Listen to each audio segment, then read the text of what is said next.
Morning, all. All right, so news of the day for your August 19th. Didn't have any yesterday. And it is that quiet time. We sit a few weeks out from training camp. We are less than 2 months from the start of the regular season, less than 8 weeks from the start of the regular season.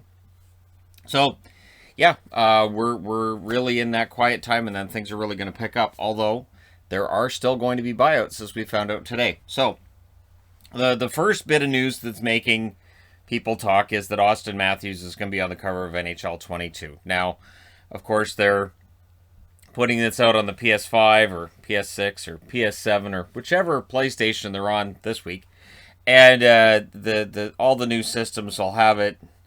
I don't think I'm going to bother. I'm going to be honest. I really haven't touched NHL 21 since the start of the regular season in January, and I haven't even considered turning on the PlayStation in months.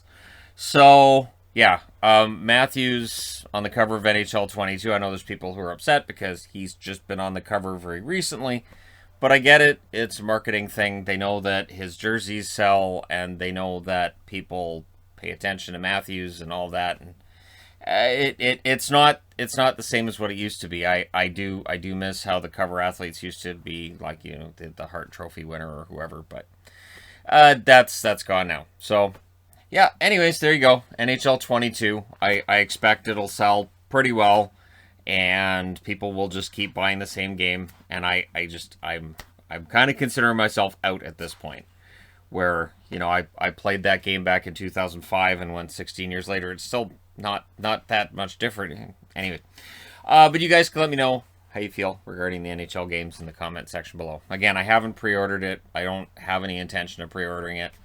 And yeah. The Blues have expressed interest in Zdeno Chara. Now, what this has done is it has caused this to come out that he's interested in staying in the East, and he also hasn't decided on whether or not he's going to play this coming season.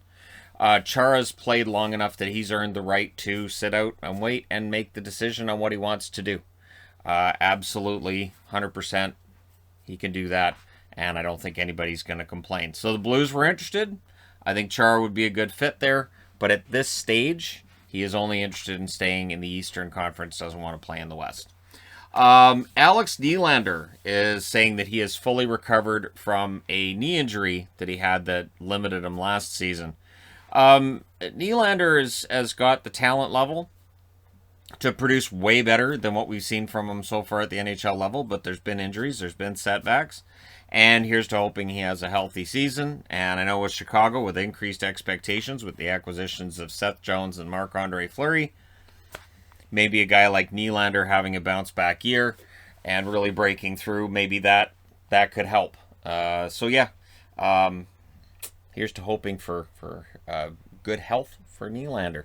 Hakkarainen. Remember Hakkarainen? He was the return for Marc-Andre Fleury. Vegas has bought him out. They had him on unconditional waivers yesterday. The idea being that any team could pick him up for nothing if they wanted to, so that they could then buy him out today. And yeah, so the buyout's taken place, and yeah, there you go. So it's Marc-Andre Fleury was just traded to get rid of the $7 million. That's really what Vegas was doing, was getting rid of that entire contract. And it wasn't about what they were going to get back. That cap space is now considered a return. So when we talk about trades and we go, well, that was for nothing, getting that cap space is not nothing in today's NHL. I also want to, I'm going to skip this one to go to this one. The Wings are buying out Frans Nielsen's final year of his contract, which means that it saves them $1 million in cap space this year, and $500,000 is tacked on for next year. The Wings aren't close enough to the cap, so that tells me that they just don't really envision him as being part of the roster this season, and they're giving him a chance to. He can play at home, he can sign somewhere else. So we'll see what Nielsen does, right? He was, when he was signed to that contract, I had a feeling it might get bought out. It took them a lot longer to buy it out than I thought it might, and yeah, all the best to him. Tomorrow is the start of the Women's World Championships. I'm likely going to be watching games here and there.